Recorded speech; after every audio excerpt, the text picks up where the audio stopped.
তুমি এক কাজ করো, তোমার বাপের বাড়ি চইলা যাও। না না মা, আপনি এসব কি কন? আমি তাহলে কথা দিছি, যত যাই হয়ে যাক না কেন আমি এই সংসার ছাইরা যাবো না। এই সংসার আমার নিজের, আমি কি করে যাই? তারপরেও বৌমা, তুমি এই বাড়ি থেকে এখন চইলা যাও, সবু চাইলে আবার আইও। আমি এই কাজ করতে পারবো না। সে যতদিন না আসে আমি এখানেই থাকবো। তারা আমার উপর যত অত্যাচারই করুক না কেন আমি এখানেই থাকবো। আমি এখান থেকে কোথাও যাবো না। কিন্তু সবু যদি না আহে তাইলে তুমি কি করবা বৌমা? তুমি এক কাম করো, তুমি বাপের বাড়ি যাও, যায় ওখানে একটা সংসার করে লও। সিসি মা, আপনি সব কি কন? আমার স্বামী থাকতে আমি আরেক জায়গায় কেন বিয়ে করবো?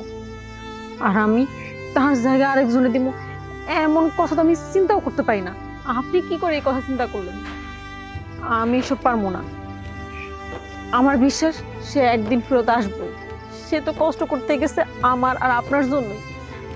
আল্লাহই জানে লোকটা কি অবস্থায় আছে, কি খায় না খায়, কতদিন হয়েছে তার মুখটাও দেখি না। আমার বুকটা না ছটফট করে, জানেন না, তার একটা ঝলক দেখার জন্য। আমার বিশ্বাস সে খুব শিগগিরই ফেরত আসবো আর আমাদের এখান থেকে নিয়ে যাইব।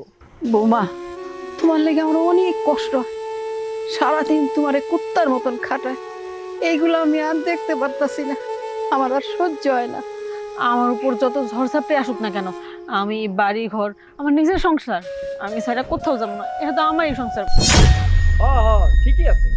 এই সংসার ছাড়া হ্যাঁ কোনো জায়গায় যাইবো না মা, কিন্তু কাম কাজও করতে পারবো না, আমারটা বই বই খাইবো।